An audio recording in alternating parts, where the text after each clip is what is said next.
নমস্কার, তোমাদের সবাইকে সানা স্মাইল এডুকেশন সেন্টারে স্বাগত জানিয়ে আজকের পর্বটি শুরু করছি। আজকে তোমাদের জন্য নিয়ে চলে এসেছি তোমরা যারা অষ্টম শ্রেণীর দ্বিতীয় পর্যায়ক্রমিক মূল্যায়ন পরীক্ষা দেবে ভূগোল বিষয়ে সাজেশান নিয়ে চলে এসেছি। তোমাদের সবার আগে দেখাবো দ্বিতীয় পর্যায়ক্রমিক মূল্যায়নের পরীক্ষায় যে আসার মতো সিলেবাস। সেটা হলো 1 নম্বর আছে চাপ বলয় ও বায়ুপ্রবাহ, 2 আছে মেঘ বৃষ্টি, 3 নম্বর আছে উত্তর আমেরিকা, 4 আছে দক্ষিণ আমেরিকা। এই 4টি অধ্যায় থেকেই তোমাদের দ্বিতীয় পর্যায়ক্রমিক মূল্যায়ন পরীক্ষায় আসবে। চলো প্রথমে আমরা দেখব প্রশ্নমান 2, অর্থাৎ 2 নম্বরের কোন কোন প্রশ্নগুলো তোমাদের গুরুত্বপূর্ণ যা সাজেশনে দেওয়া আছে। 1 দাগের প্রশ্ন আছে চিনুক কি, 2 দাগের প্রশ্ন আছে আপেক্ষিক আর্দ্রতা কাকে বলে, 3 নম্বর আছে উত্তর আমেরিকা মহাদেশকে কেন পঞ্চহ্রদের দেশ বলা হয়, 4 নম্বর আছে সমবর্ষণ রেখা কি, 5 আছে শিশিরাঙ্ক কাকে বলে, 6 আছে কোরিওলিস বল কি।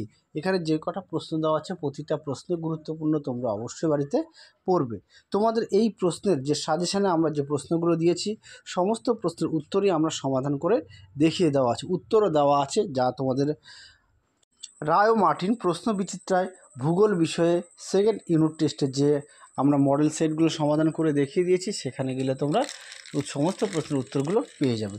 চলো এবার আমরা প্রশ্নমান 3 দেখব কি আছে। 1 দাগের আছে আমাজন নদী মোহনায় বদ্বীপ সৃষ্টি হয়নি কেন। 2 নম্বর প্রশ্ন আছে হ্রদ অঞ্চলে শিল্প উন্নতির 3টি কারণ লেখো। 3 আছে পম্পাস অঞ্চলকে দক্ষিণ আমেরিকার শস্য ভাণ্ডার বলা হয় কেন। 4 আছে সেলভা অরণ্য চিরগোধূলি অঞ্চল সৃষ্টি হয়েছে কেন। পরবর্তী প্রশ্ন দেখো 5 দাগের হ্রদ অঞ্চল কৃষিতে উন্নত কেন। 6 দেখো কিউমুলোনিম্বাস মেঘ সম্বন্ধে আলোচনা করো। 7 দাগের প্রশ্ন দেখো দক্ষিণ আমেরিকা মহাদেশের ভূমধ্যসাগরের জলবায়ু ও স্বাভাবিক উদ্ভিদের সম্পর্কে আলোচনা করো। 8 দেখো আমাজন পৃথিবীর বৃহত্তম নদী কেন ব্যাখ্যা করো। এখানে যতগুলো 3 নম্বরের প্রশ্ন দেওয়া আছে প্রতিটা প্রশ্নের উত্তর আমরা আগের ভিডিওতে সমাধান করে দেখিয়ে দিয়েছি। তোমরা যারা এখনও দেখোনি আমাদের প্লেলিস্টে গেলে পেয়ে যাবে। রায় ও মার্টিন প্রশ্ন বিচিত্রা দেখানো আছে উত্তরগুলি। চলো পরবর্তী আমরা দেখব টিকা লেখো। 1 দাগের আছে বৃষ্টির ছায়া অঞ্চল, আচ্ছা 2 নম্বর আছে পৃথিবীর রুটির ঝুড়ি, 3 আছে লা প্লাটা, 4 আছে লরেন্সীয় মালভূমি, 5 আছে সিরাস। এখানে যে কটা প্রশ্ন দেওয়া আছে প্রতিটা প্রশ্ন গুরুত্বপূর্ণ, তোমরা অবশ্যই ভালো করে বাড়িতে পড়বে। আর এর পাশাপাশি অবশ্যই তোমরা তোমাদের পাঠ্য বইটি খুঁটিয়ে পড়বে। চলো এবার আমরা দেখব যে সমস্ত গুরুত্বপূর্ণ পার্থক্যগুলো আছে সেই পার্থক্যগুলি দেখো কোনগুলো দেওয়া আছে। 1 দেওয়া আছে ঘূর্ণবাত ও প্রতিভ ঘূর্ণবাতের মধ্যে পার্থক্য। 2 নম্বর আছে সমুদ্রবায়ু ও স্থলবায়ুর মধ্যে পার্থক্য। 3 আছে অ্যানাবেটিক বায়ু ও ক্যাটাবেটিক বায়ুর মধ্যে পার্থক্য। 4 আছে ক্রান্তীয় অঞ্চলের ঘূর্ণবাত ও নাতিশীতোষ্ণ অঞ্চলের ঘূর্ণবাত।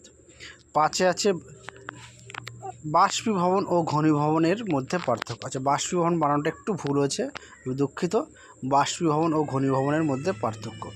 এখানে মোট 5টি তোমাদের সাজেশান দেওয়া আছে, 5টি সাজেশানই গুরুত্বপূর্ণ, তোমরা অবশ্যই ভালো করে পড়বে। চলো এবার আমরা দেখব প্রশ্নমান 3, অর্থাৎ 3 নম্বরে কোন কোন প্রশ্নগুলো আছে গুরুত্বপূর্ণ সেই প্রশ্নগুলো দেখো। 1 দাগে আছে চিত্রসহ বায়ুচাপ বলয়ের সঙ্গে বায়ু প্রবাহের সম্পর্কে আলোচনা করো।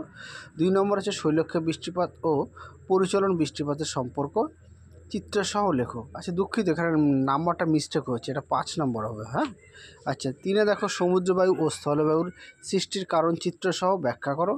4 দেখো আয়ন বায়ু কাকে বলে, মৌসুমি বায়ুকে সমুদ্র বায়ু ও স্থলবায়ুর বৃহৎ সংস্করণ বলা হয় কেন। মৌসুমি বায়ুকে সমুদ্র বায়ু ও স্থলবায়ুর বৃহৎ সংস্করণ বলা হয় কেন। এখানে এই প্রশ্নটা গুরুত্বপূর্ণ।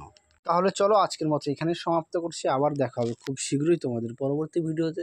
তোমরা সবাই সুস্থ থেকো, ভালো থেকো, টাটা। আর তোমাদের এই যে 4টে প্রশ্ন দেওয়া আছে এই 4টে কিন্তু 5 নম্বরের প্রশ্ন, ঠিক আছে।